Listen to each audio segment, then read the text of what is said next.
Mais uma vez, boa noite a todos, a graça e a paz do Senhor Jesus. Quero convidá-lo a abrir sua Bíblia no Evangelho de Mateus, Evangelho do Senhor Jesus Cristo, segundo o relato de Mateus, lá no capítulo 14.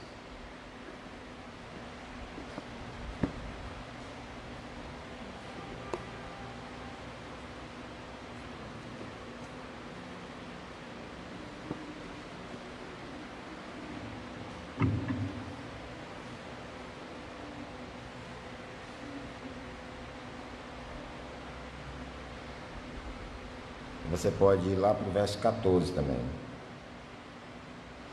Ou melhor, voltando um pouquinho antes, no verso 13.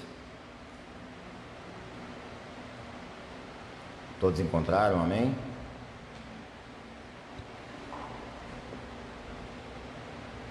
Leamos a palavra do Senhor. Nós leremos do 13 até o 21. Jesus, ouvindo isto, retirou-se dali num barco para um lugar deserto, à parte, sabendo as multidões, vieram das cidades, seguindo-o por terra. Desembarcando, viu Jesus uma grande multidão e compadeceu-se dela e curou os seus enfermos. Ao cair da tarde, vieram os discípulos de Jesus e lhe disseram: o lugar é deserto e vai adiantada a hora. Despede, pois, as multidões para que, indo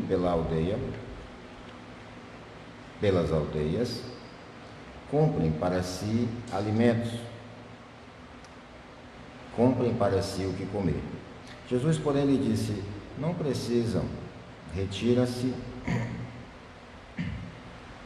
Jesus, porém, lhe disse, verso 16, irmãos, não precisam retirar-se, dai-lhes vós mesmo de comer.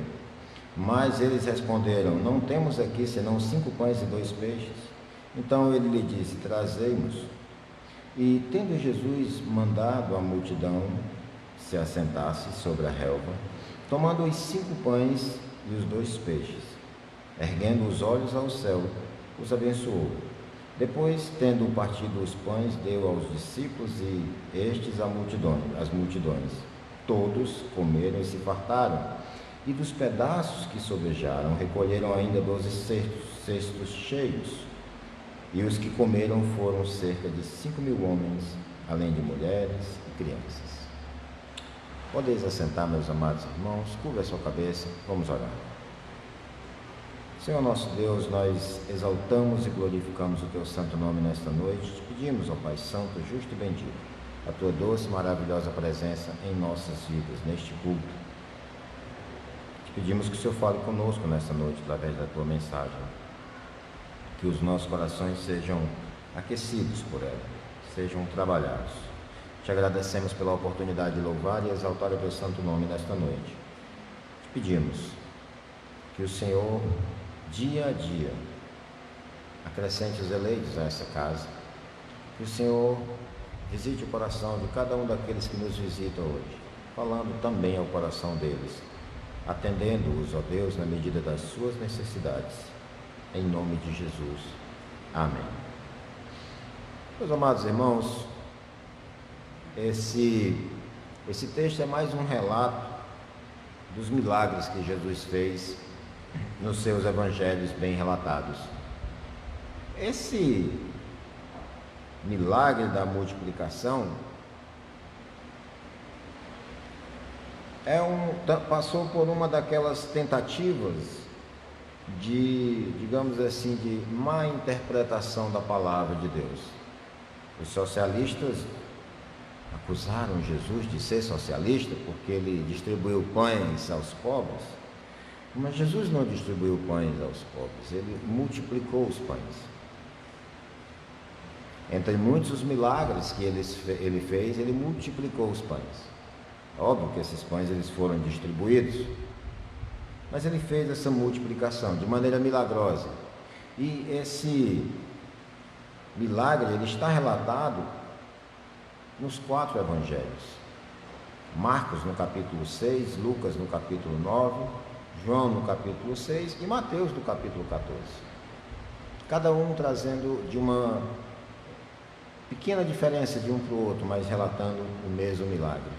A multiplicação. Essa foi a primeira multiplicação de pães e peixes. Sim, houve outra.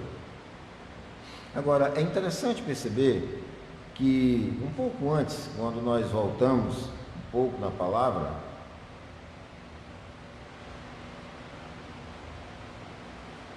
aqui no verso 13, quando Jesus decide retirar-se,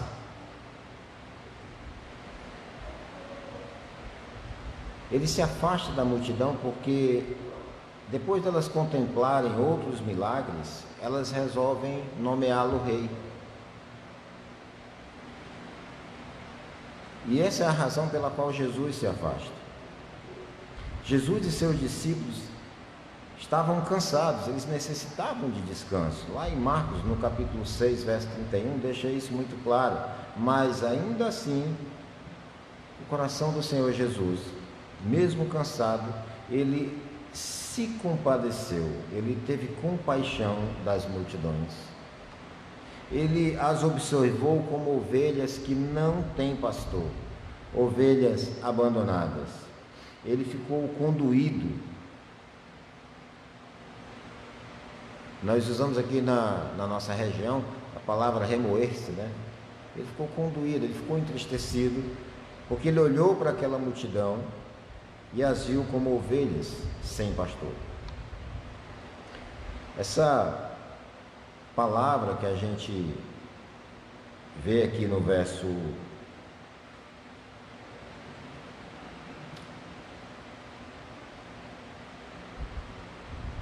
1 minuto.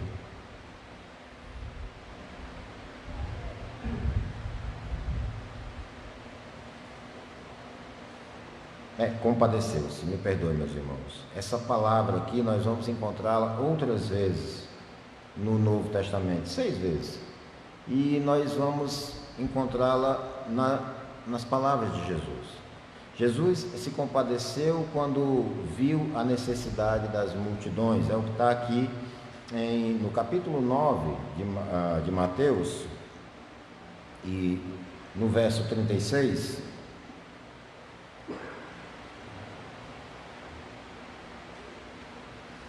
Vendo as multidões, ele compadeceu-se delas, porque estavam aflitas e exaustas, mais uma vez como ovelhas sem pastor. Eram como ovelhas tosquiadas, sem qualquer cuidado. Estavam feridas, exaustas e andando sem rumo. Ovelhas abandonadas. E em outras ocasiões, o Senhor também se compadeceu ao ver as multidões famintas, como lemos no nosso texto, Mateus 14, e um pouco mais à frente, no capítulo 15, verso 32. Também quando ele encontrou-se com 2 homens cegos, lá em Mateus, no verso 20, no capítulo 20, verso 34, ele teve compaixão desse homem. Também quando ele encontrou um leproso, em Marcos, no capítulo 1, 41, ele também teve essa mesma compaixão, esse mesmo sentimento. Mais uma vez, lá em Lucas, no capítulo 7, e esse texto eu vou abrir. Lá no verso 13.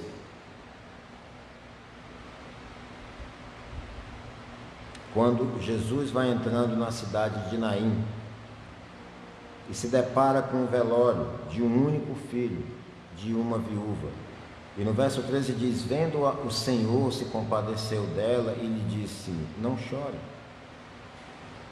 Chegando-se, tocou o esquife e, parando os que conduziam, disse: jovem, eu te mando, levanta-te. E aquele que estava morto sentou-se e passou a falar, e Jesus o restituiu à sua mãe. Nosso Senhor Jesus não mudou, meus amados irmãos. Ele continua se compadecendo das dores, das aflições, das tristezas, dos velórios, das angústias, da fome. Ele é um Pai que tem compaixão, mesmo de nós que muitas vezes somos como desobedientes. Ele continua tendo compaixão e exercendo compaixão sobre a sua igreja. amando a sua igreja. Ele continua fazendo milagres hoje.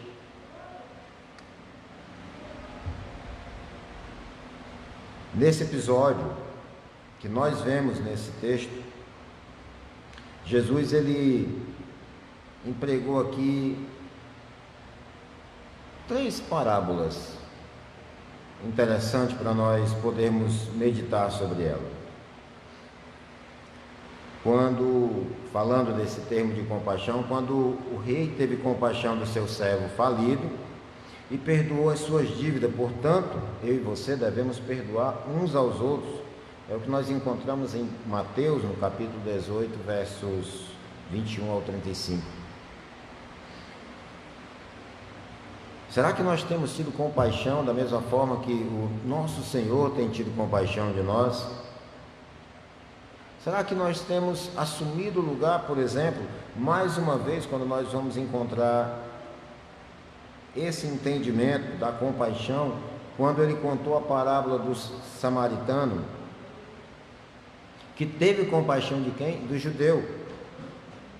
À beira da estrada, ele trouxe, cuidou das suas feridas, diferente do sacerdote, diferente do judeu, diferente ele não se desviou daquele chamado, ele não se desviou daquele chamado momentâneo, daquela vocação de cuidar, de servir. Ele não fugiu, como dizemos, da raia, ele não fugiu das suas responsabilidades, ele sabia de alguma forma que ele teria que exercer misericórdia, e é isso que ele faz. Ele não apenas acolhe aquele que foi assaltado, ele também o leva para uma hospedaria, ele trata das suas feridas, e não podendo ficar para continuar o tratamento, ele paga para que esse tratamento seja dado com continuidade, e diz: quando eu voltar, lhe restituirei aquilo que passar desse valor.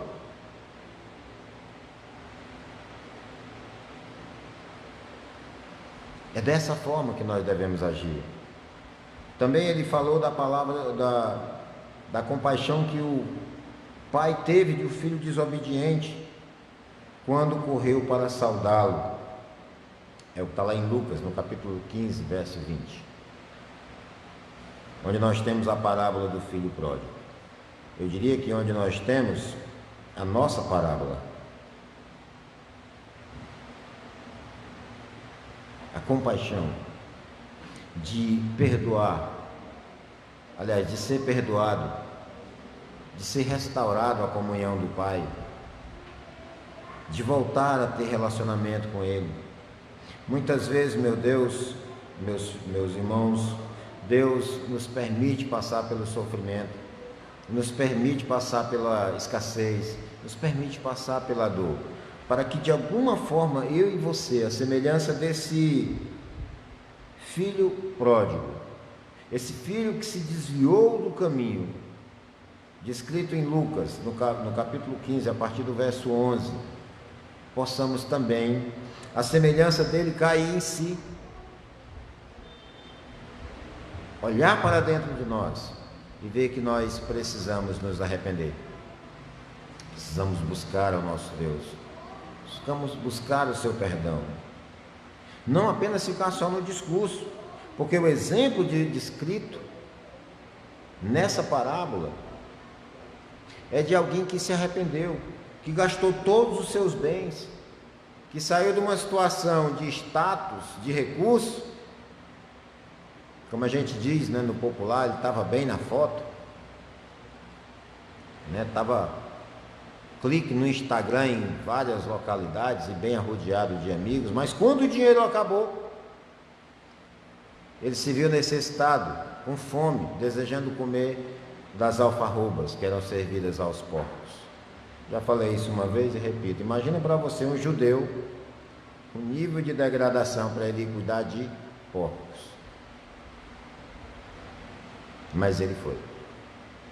E parece que por um milagre, por um momento, vem um estalo. O que eu estou fazendo aqui? Morrendo de fome, em meio à lama, cuidando desses bichos. O meu pai trata os empregados muito melhor do que o que eu estou vivendo. Ele caiu em si.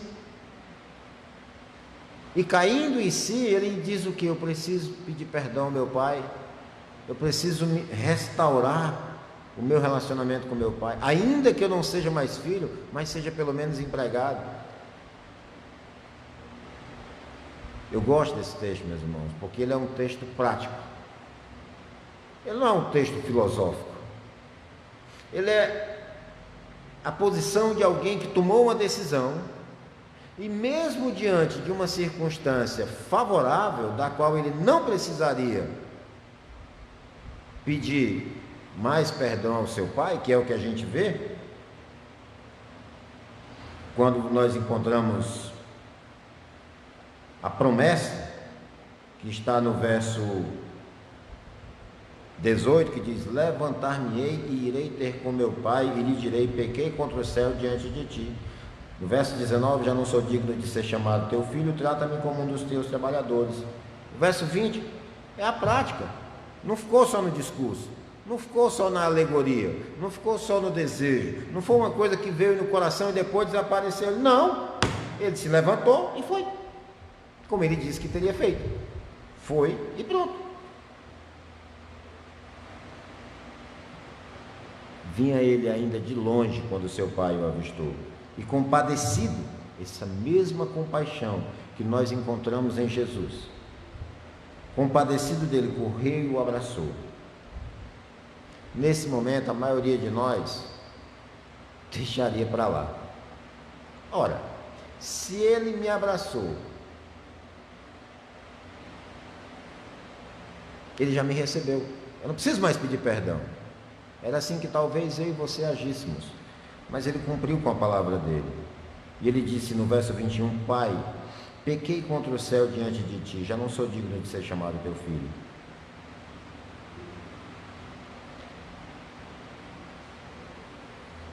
Quantas vezes você se arrependeu e ficou só no arrependimento, só com você, e o perdão ficou para depois? Ora, meu amado irmão, o perdão é uma necessidade constante na vida de um homem, de uma mulher, de um crente. De um crente principalmente, porque quando o crente peca, diferente dos demais, ele entristece o Espírito Santo. Ele enfraquece a sua vida cristã. Ele pode até desmoronar. Como falei pela manhã, ele poderá viver uma vida cristã pela metade, medíocre de mediana, né? De médio. E esse texto nessa parábola nos leva a uma ação completa. Ainda que o filho experimente a compaixão do pai, como nós experimentamos a compaixão do nosso Deus, nós não podemos de forma alguma nos arrepender pela metade. Ou mesmo a semelhança de Saul, se arrepender de forma circunstancial. Já falei sobre isso em outra ocasião. Meu irmão Célio é policial, ele sabe disso mais do que eu. Eu não gosto de programa policial, mas das vezes que assisti eu achava engraçado, porque a pessoa, quando ele era pego pela polícia a primeira vez, ele sempre diz assim, eu nunca fiz isso antes. Mas é mentira. Porque o pecado, ele é crescente. Aí nesse que diz que nunca fez isso antes, se cumpre o velho ditado, o adágio popular que diz, quem mente rouba, e vice-versa. Ele é crescente. Ele vai, pequenos delitos aqui, coisinha ali, uma coisa de um vizinho, aquilo vai crescendo dentro dele, vai dominando a sua vida, vai florescendo. Daqui a pouco, o coração endurecido, afastado de Deus, ele nem percebe mais que aquilo é um pecado, passível de morte, porque a alma que pecar, essa vai morrer. Mas mesmo esse pecador, ele é passível da compaixão do nosso Senhor. Nós precisamos olhar para essas pessoas como ovelhas sem pastor.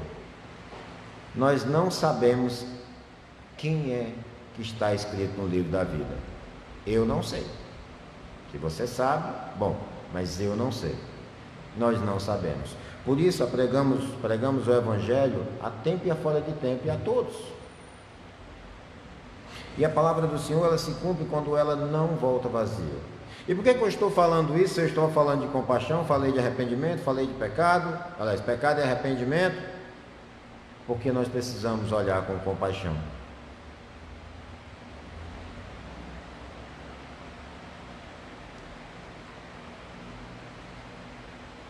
Uma vez que o nosso Pai Celeste tem tamanha compaixão para conosco, não é assim que eu e você devemos agir para com os outros, retribuindo essa compaixão? Não me entenda mal, compaixão não é confiança. Se alguém não é digno de confiança, ele pode ser digno da minha compaixão, mas não será digno de cuidar do meu roçado. Eu espero que você esteja me entendendo. Eu não entregaria para alguém que tem o hábito de roubar o caixa da minha empresa, mas teria compaixão dele.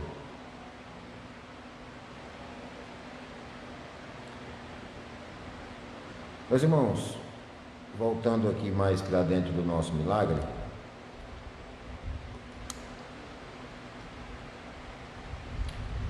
Jesus proveu alimento para 5.000 pessoas. Os estudiosos dizem que não eram 5.000 pessoas, eram 5.000 homens. Mulheres e crianças não eram contadas, então há quem diga que era em torno de 10.000 no mínimo. 5.000 já é um número muito grande, quando você só tem quantos pães? E quantos peixes? Todo mundo lembra da música, né? 5 pães e 2 peixinhos. Eu conheço vocês. Mas é uma realidade.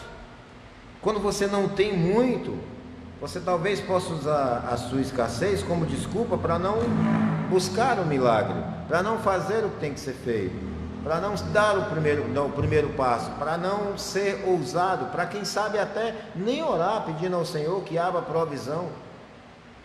É interessante perceber que Jesus, ele dá graças, ele abençoa e os cestos se multiplicam. Meu irmão, sobrou 12 cestos, ainda sobrou 12. Eu imagino quando ele diz assim: não precisam retirar-se, dá-lhes vós mesmo o que comer, né? A versão Nova Almeida atualizada diz: não precisam ir embora, deem vocês mesmos de comer a eles. E aí você encontra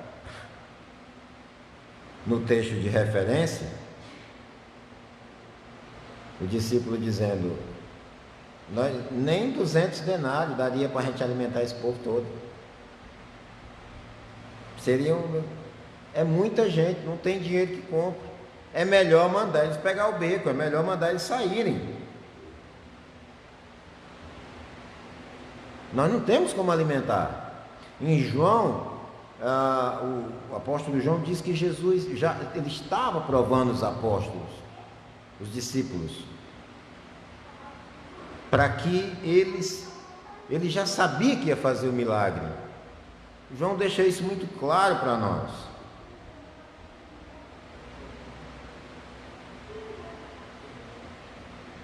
Ele já tinha decidido fazer isso.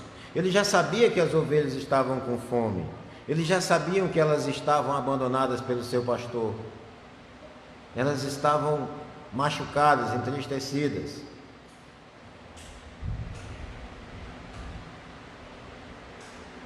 Em João, no capítulo 6, verso 14, ele afirma categoricamente que esse acontecimento foi um sinal, um milagre.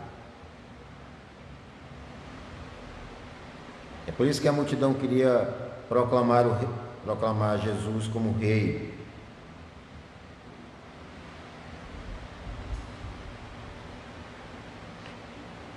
Tem gente que diz que na verdade esse milagre não foi um milagre. Os liberais ensinam que Jesus apenas incentivou o povo a comer e a compartilhar os alimentos que haviam escondido, e eles desconsideram a declaração que João fez. Diz assim: não foi um milagre, foi uma persuasão. Ele deu um discurso bonito e as pessoas foram compelidas a pegar a comida que estava escondida e dividir. Tá aí os 12 cestos que sobraram. Estava escondido aonde?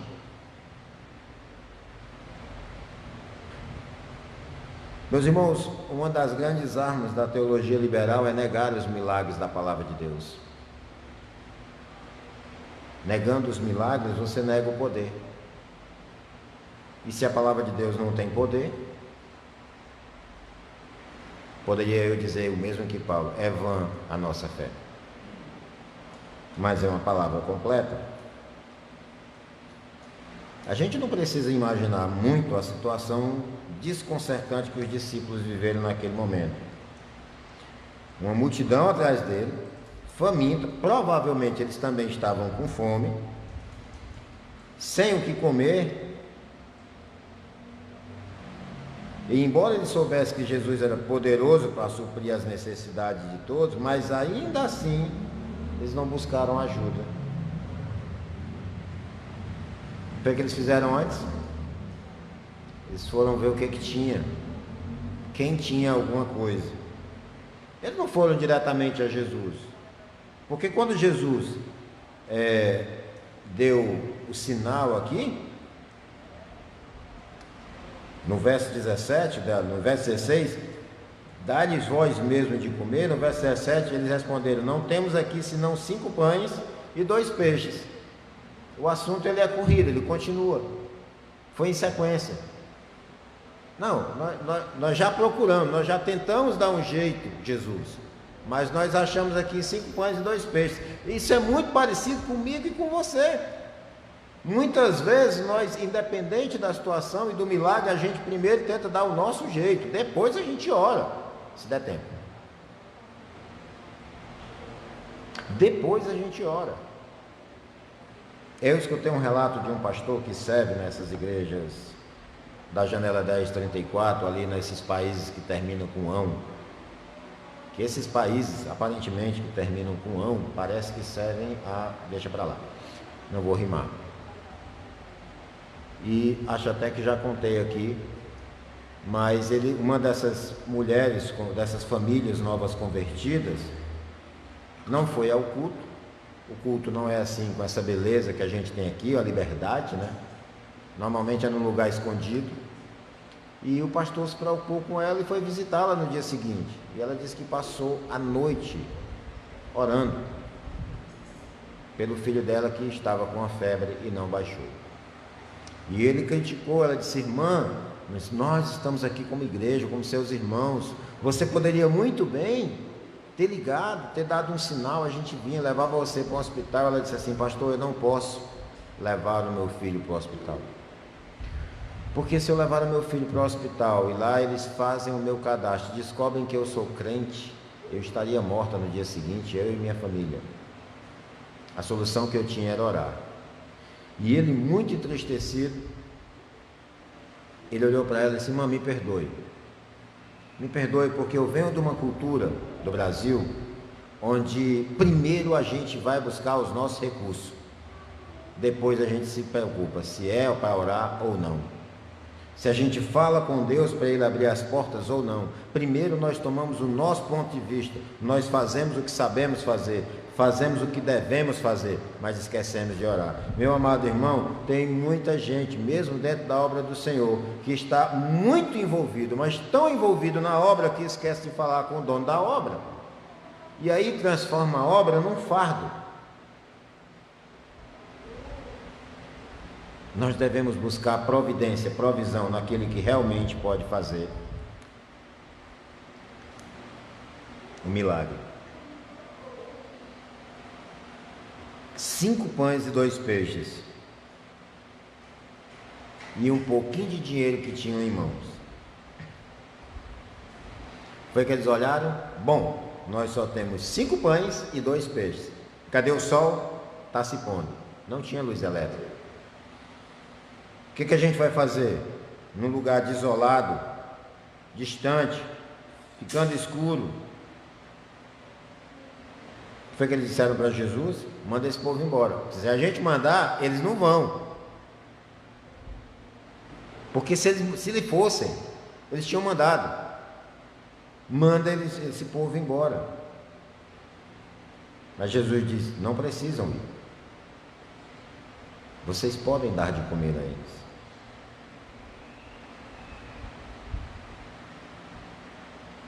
Vocês podem dar.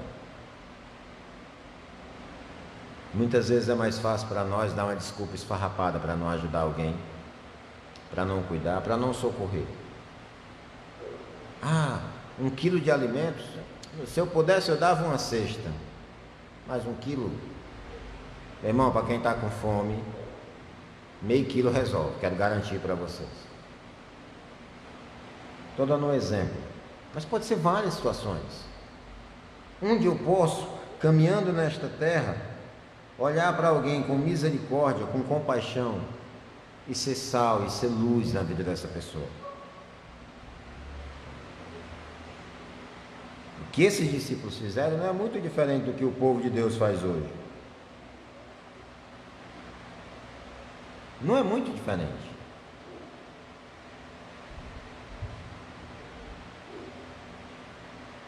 A compaixão era para ser natural no meio do povo de Deus.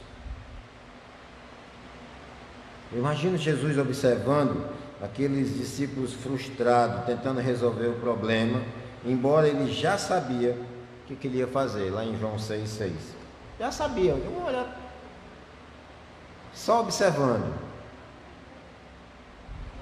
É mais ou menos a mesma situação do barco. Eles fazendo tudo que eles sabiam e podiam. Foi a minha última mensagem sobre milagre. Tudo. E o barco vai, vira, não vira, até que tem uma hora que diz assim: Senhor, não te importa que pereçamos? Senhor, por que você está dormindo? Eu estou cansado. É maravilhoso quando Jesus diz assim: por que vocês são tão tímidos? Por que vocês duvidam tanto? Por que vocês duvidam do poder de Deus? Por que vocês não estão acreditando ainda? Vocês já viram tantos milagres e ainda estão nessa? Acalma-te e emudece. E agora ele diz: dá-lhes vós mesmo de comer. Não, nós só temos 2 pães e 2 peixes. Pois traga. Mande que a multidão se sente. Traga. E essa multidão foi alimentada. E Deus, na história da sua igreja, Ele tem alimentado multidões e multidões. O mesmo pão que desce do céu tem nascido, tem descido dia a dia na igreja de Cristo. Eu já quero aprofundar mais sobre isso. Meus irmãos, olhando para esse milagre, nós podemos definir alguns princípios para solucionar nossos problemas. Alguém aqui tem problemas ou só eu? Legal, que ótimo, ninguém levantou a mão. Isso é tão maravilhoso, irmão. Milagre de Deus na vida de vocês. Irmã Lúcia, amém, irmã Lúcia. Irmã Lúcia tem problema, tá? Eu também tenho. Não vou nem falar para vocês, senão a gente para a mensagem, vamos só, né? Todos temos, né? Mas vamos olhar esses princípios um a um. Primeiro nós precisamos começar, meus irmãos, com o que temos. André encontrou esse rapaz disposto a dividir seu lanche e levou até Jesus.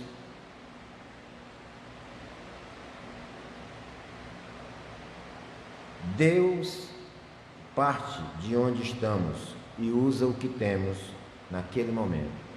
Às vezes a gente sonha com alguma coisa, algum projeto, às vezes até mesmo aqui para a igreja, a gente olha, e hoje mesmo foi um dos dias que eu disse isso, mas nós somos tão poucos. Mas se Deus estiver conosco, meu irmão, nós podemos ser ninguém. a obra dele vai se cumprir, o propósito dele vai acontecer, quer eu esteja vivo ou não. Se isso é frustrante ou alegrante, essa palavra não existe, não importa. Mas os propósitos de Deus são plenamente fundamentados nas suas promessas e elas se cumprem.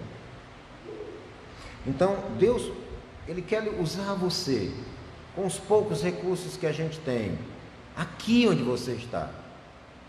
Há quem diga com muita propriedade que quem não serve, quem não vive para servir, não serve para viver. Escutei uma frase alguns anos atrás que talvez lhe choque, talvez não, mas eu quero compartilhá-la com vocês. Quem não consegue ser uma bênção onde está, vai ser maldição onde quer que vá. Tem um propósito para você estar aqui. Você já descobriu qual é? Essa semana eu li um livro daqui, semana passada na verdade, daqui para Fortaleza. Um livrinho pequenininho, do pastor Ronaldo Lidório, Vocacionados. Nós guardamos dentro de nós um sacerdotalismo, né? Uma mania de sacerdote, está melhor assim, que só quem tem que fazer a obra são os presbíteros, diáconos, pastores, né? Quando na verdade nós temos uma vocação. A vocação, vou usar de novo o exemplo do meu irmão Célio, que é um policial. A vocação dele é policial, sim, mas é nessa vocação, é nesse serviço que ele pode abençoar muito mais vida, talvez alcançar pessoas que eu não alcance. E assim é você. Onde você está exercendo a sua vocação? Comece com o que você tem. Comece aonde você está. Não tarde de falar do amor de Deus. Eu acho inaceitável, eu acho difícil um crente transformado pela palavra, que ele fica guardando isso só para ele. Não faz sentido. Eu quero convidá-lo e, tomando aqui esse exemplo, entregue tudo que você tem ao Senhor. Isso serve para mim e para você. Nós devemos entregar tudo a Ele. Não vamos reter nada. Entrega tudo, consagre. Jesus pegou aquele pequeno lanche, ele abençoou, repartiu. O milagre da multiplicação deu-se em suas mãos.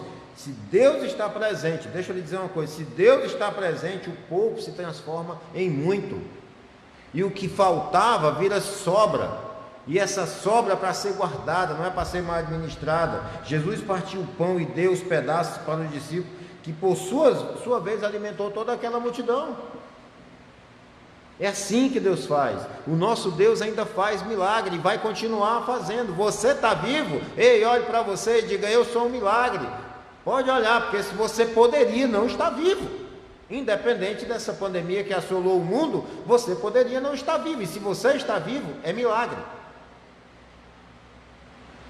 É milagre. Você respira, ótimo, maravilha, milagre. Sem ajuda de aparelho, milagre dobrado.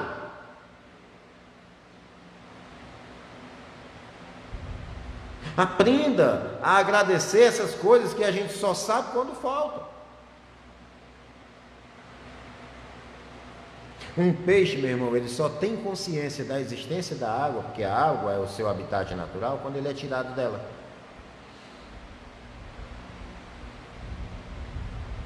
Imagina você tirando um peixe da água, como ele se retorce.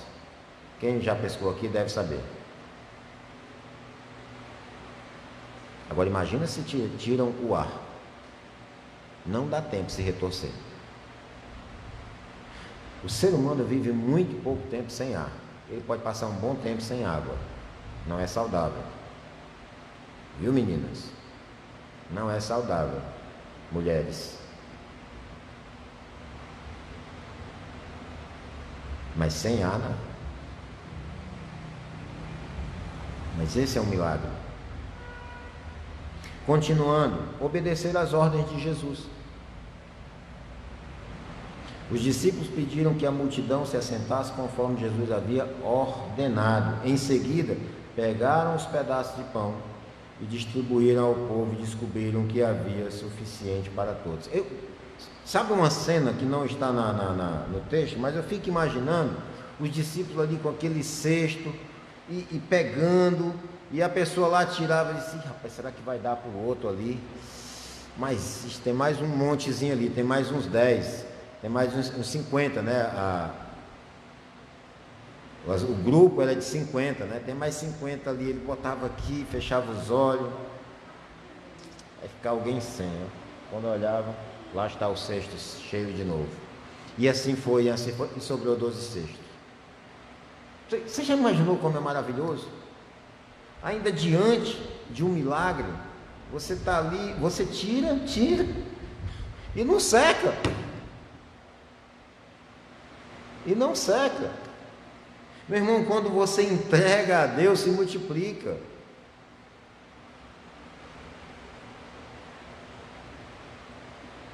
Com Cristo, meu irmão, nós devemos ser distribuidores, não produtores. Eu costumo dizer, por exemplo, tratando de recursos financeiros, Deus não vai fazer alguém prosperar para que essa pessoa vire uma represa. Me explica melhor, Marinho.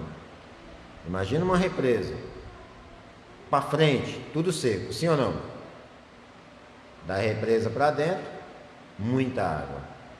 E aí a água vai minguando ali numa quantidade muito pequena. Se Deus lhe prosperar, meu irmão, de maneira abundante, ou mesmo com pouco recurso, Ele quer que você seja como um rio, que sai vagando, descendo, até encontrar-se com o mar, mas por onde ele passa, ele vai deixando as suas margens verdes, ele vai trazendo vida aquilo que está de um lado e outro. É para isso que muitas vezes Deus faz alguém prosperar. É para isso que às vezes Deus lhe dá recurso sobrando, para que você seja um abençoador, um compartilhador, um distribuidor, alguém que não está preso às coisas dessa terra, alguém que não está preso àquilo que eu sei, ao meu dinheiro, o meu carro, a minha casa.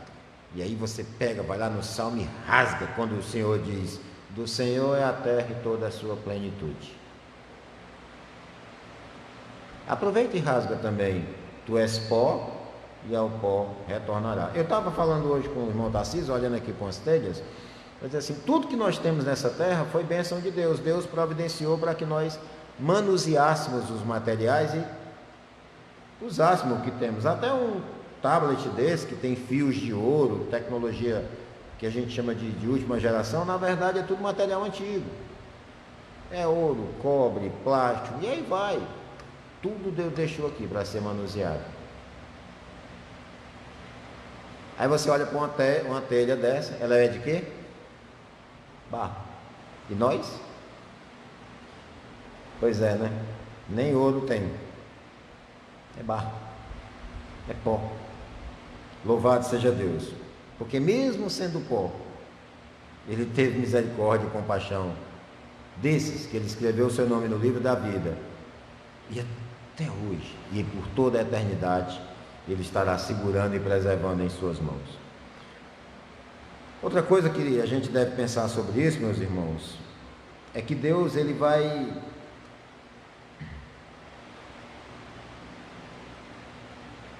quando nós entregamos o que temos, Ele abençoará e nos dará de volta, a fim de usarmos para ajudar outros.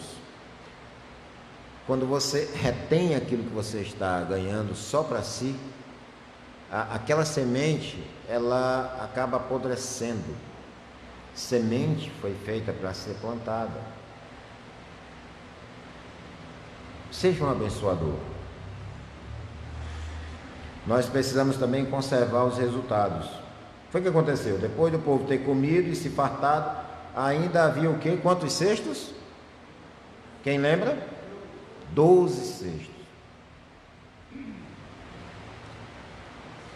Um para cada discípulo. Cheios de pão e peixe. Ora, meu amado, eu não sei dizer como é que eles comiam esse peixe. Eu não sei dizer se eles assaram ou se comeram cru. Eles não eram japoneses. Mas estava lá a comida. E sobrou. E o que sobrou foi recolhido. Nada foi desperdiçado. Nada. E aí eu que chamo a atenção para você para um conceito de mordomia. Há estudos antigos, de 8 anos atrás, que dizem que o que se desperdiça de comida na Europa era suficiente para acabar a fome no mundo. Você já imaginou isso? E é porque eles não, parece que não incluíram os Estados Unidos na pesquisa. Que aí eu acho que além de acabar a fome no mundo, ainda sustentava a Europa. Imagina isso, meu irmão. Olha os efeitos do pecado na vida do homem. Uns com tanto que tem que desperdiçar e joga fora, e outros com nada. Jesus nos ensina a não desperdiçar, nem mesmo um milagre. Ah não, Deus está aqui, Ele vai fazer um milagre de novo. Preste atenção. Tudo que você desperdiça hoje vai faltar amanhã. Isso é contabilidade. Nós vamos prestar conta de cada centavo que Deus colocou nas nossas mãos, cada recurso, seja ele financeiro, seja ele material, alimento, cada recurso que veio para as nossas mãos, nós vamos prestar conta. É o princípio da mordomia. Para você entender, até parece que eu estou falando de dízimo. Não era não, mas vou falar agora. Você devolve ao Senhor pela fé. Dízimo, você devolvendo pela fé. É dizendo para o seu dinheiro, você não manda em mim, meu Deus é outro. E fica com, na lógica, 90%. Eu quero lhe dizer, meu irmão, que esses 90% você vai prestar conta dele. Porque você não pode gastar o seu dinheiro naquilo que não é pão. Esse dinheiro não pode ser gastado de qualquer jeito. Continuando.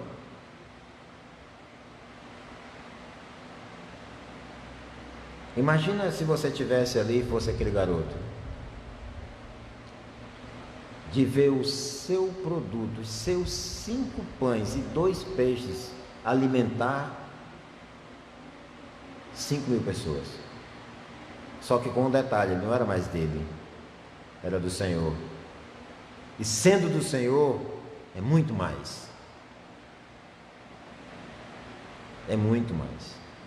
E a alegria dele chegando em casa dizendo assim, olha o que aconteceu comigo. Eu não sei se ele levou algum peixe para casa, se ele levou 5, se ele levou... Mas, meu amado, olha que experiência maravilhosa. E eu digo para você que essas experiências ainda existem hoje. Deus continua sendo o Deus da providência, o Deus do cuidado, o Deus que multiplica, o Deus que continua e sabe fazer milagres. Quando João registra o sermão sobre o pão da vida, lá em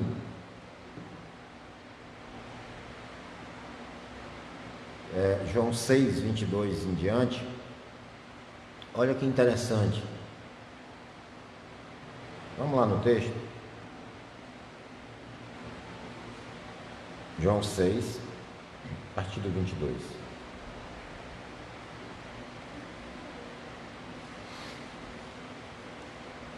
Ele diz assim no verso 26, em verdade vos digo,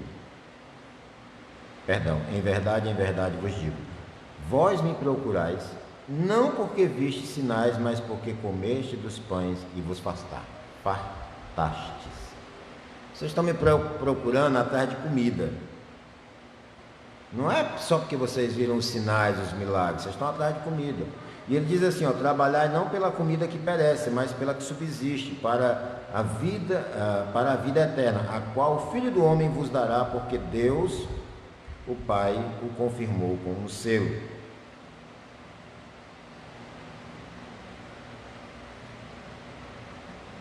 Nós não podemos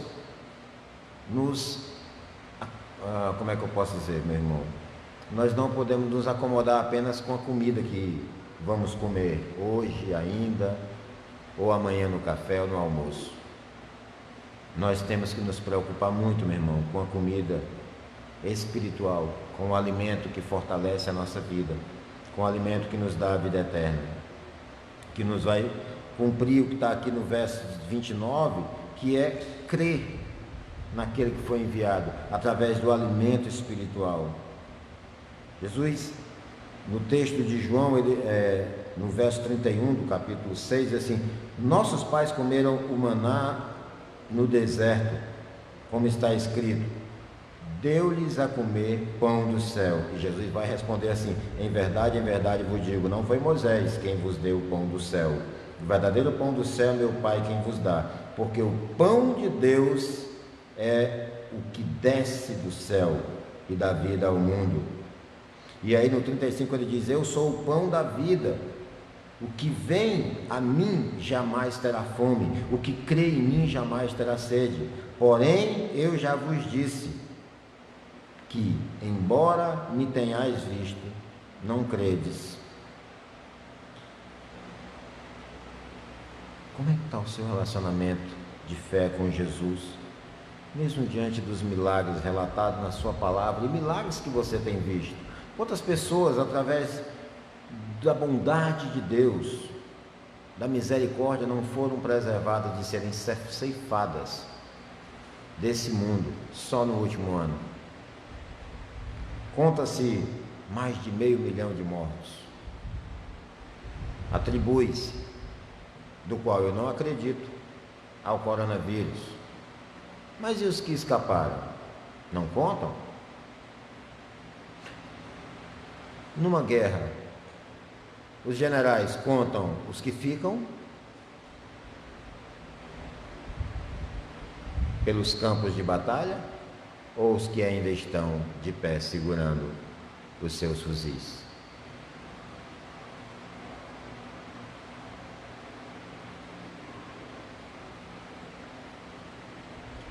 Houve um bafafá muito grande nesse país no último ano a respeito de vacina, disso, daquilo, sei mais o que, sei mais aquilo outro.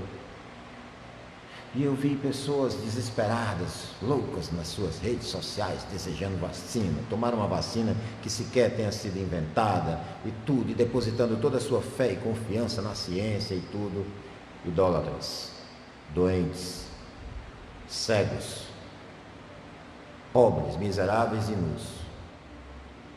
Porque se Deus quiser lhe levar, meu irmão, você pode fazer a acupuntura de qualquer uma dessas vacinas. Nessa pandemia, Deus provou o seu poder, mostrando, mesmo que isso tenha sido manipulado,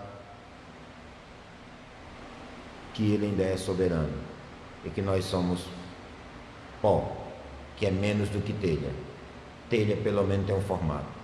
Pó você sopra e acabou.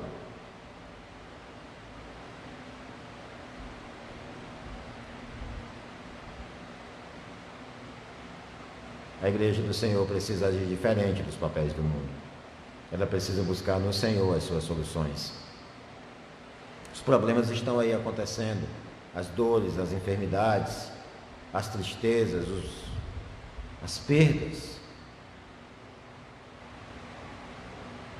Mas se você não encontrar força em Jesus, no Senhor de toda a glória, se não for Ele que lhe alimenta com a sua palavra, Ele lhe sustenta para que você não caia, eu quero lhe dizer que qualquer outra coisa que você se escorar ou colocar os seus olhos e a sua fé vai ruir juntamente com você. Olhe para Cristo, busque-o em primeiro lugar, busque-o de todo o seu coração, de toda fé, sabendo que Ele é poderoso para fazer qualquer milagre. Quando nós olhamos para esse milagre da multiplicação dos pães, nós encontramos um sermão prático. Jesus é o pão da vida e somente Ele pode saciar a fome espiritual do coração humano. Mas infelizmente, desde aquele tempo até os dias de hoje, o ser humano continua desperdiçando o seu tempo e dinheiro naquilo que não é pão. Isaías, no capítulo 55,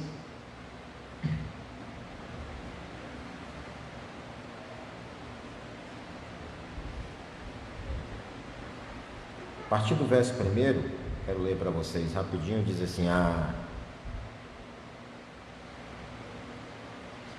todos vocês que têm sede, venham às águas, e vocês que não têm dinheiro, venham, comprem e comam. Sim, venham e comprem sem dinheiro e sem preço vinho e leite, porque vocês gastam o dinheiro naquilo que não é pão e o seu suor naquilo que não satisfaz.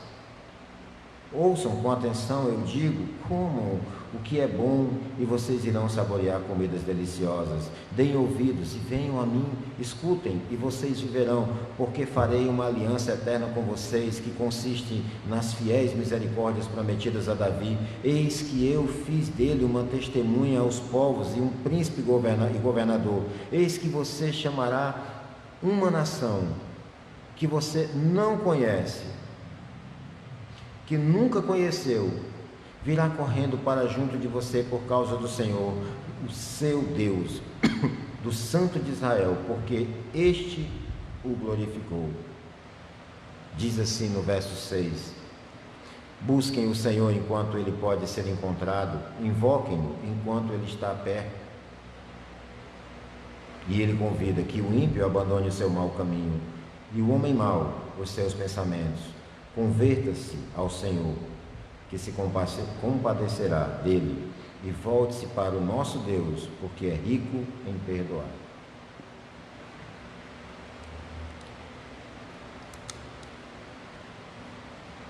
O Senhor é rico em misericórdia e em perdão, meu irmão.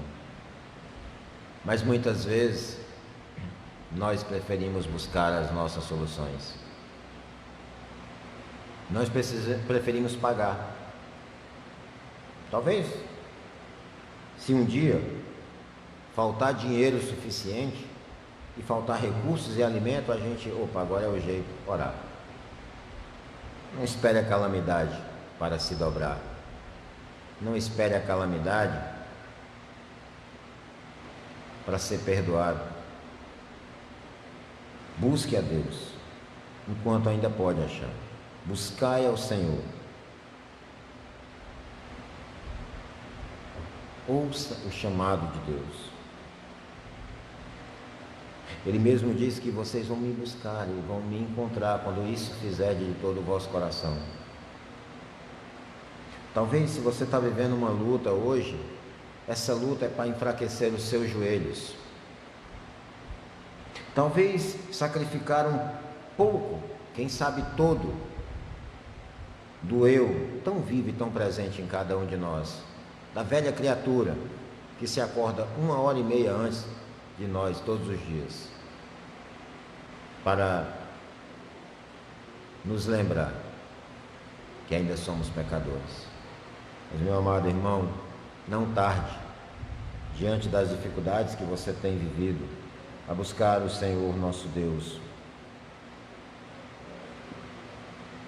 alimentar-se desse pão vivo que desce do céu.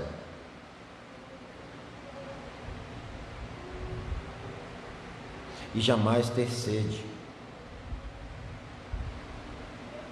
porque Ele promete, na sua própria palavra, Ele diz, João 6,37, todo aquele que o Pai me dá, esse virá a mim, e o que vem a mim, de modo nenhum o lançarei fora. Por quê? Porque eu desci do céu não para fazer a minha própria vontade, sim a vontade daquele que me enviou. E a vontade qual é? Que eu não perca nenhum de todos aqueles que Ele me deu. E muito pelo contrário, mesmo os que morreram, eu o ressuscitarei no último dia. De fato, a vontade de meu Pai é que todo homem que vir o Filho e nele crer tenha a vida eterna e será ressuscitado no último dia. Meus amados irmãos, Paulo diz que se a nossa esperança se resume a essa terra, nós somos mais miseráveis dos homens. A nossa esperança está nos céus. É lá que devemos ajuntar tesouros. É lá que devemos semear. É para lá que devemos olhar. E é lá que está o nosso Redentor. Jesus ainda continua se compadecendo dos famintos. e continua dizendo à sua igreja: dá-lhes, vós mesmos, o que comer. Talvez seja mais fácil fugir da responsabilidade e mandar as pessoas embora e dar desculpas, como eu já falei.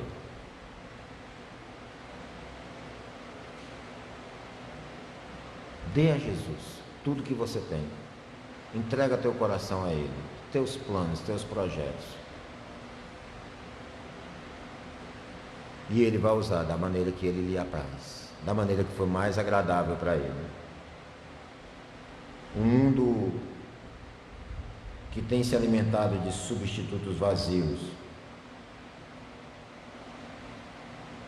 de heresias, de falsos deuses, que tem confiado em homens.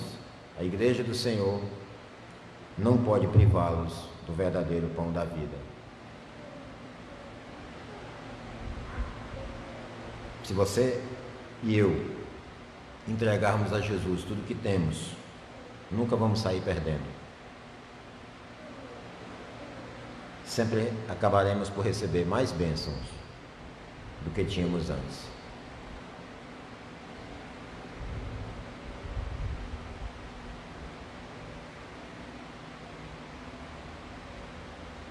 Eu quero deixar duas perguntas para vocês.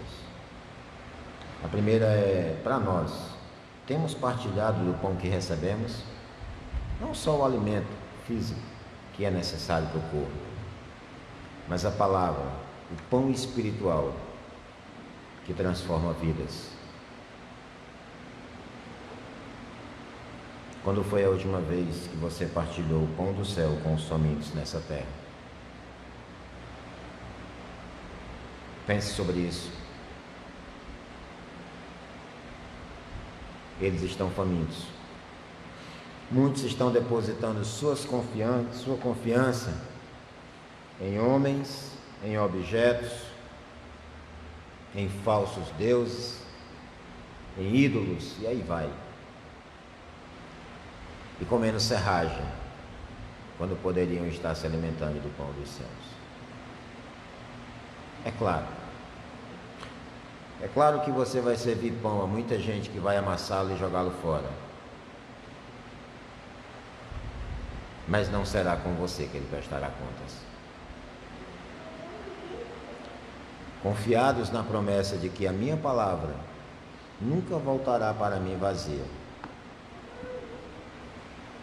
nós devemos falar com o Senhor da seara, não apenas para que Ele envie trabalhadores, mas para que Ele nos capacite para ser um deles.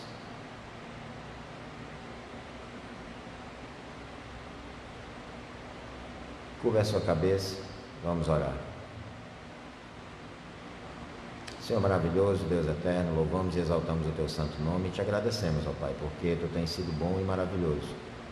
Talvez, ó Deus, hoje nós não consigamos enxergar os milagres que o Senhor continua fazendo, mas nós queremos Te pedir em nome de Jesus que os nossos olhos possam ver, ou pelo menos que o nosso coração reconheça que o fato de estarmos vivos é um milagre, o alimento que temos no cotidiano é um milagre, o ar que respiramos, a água que bebemos.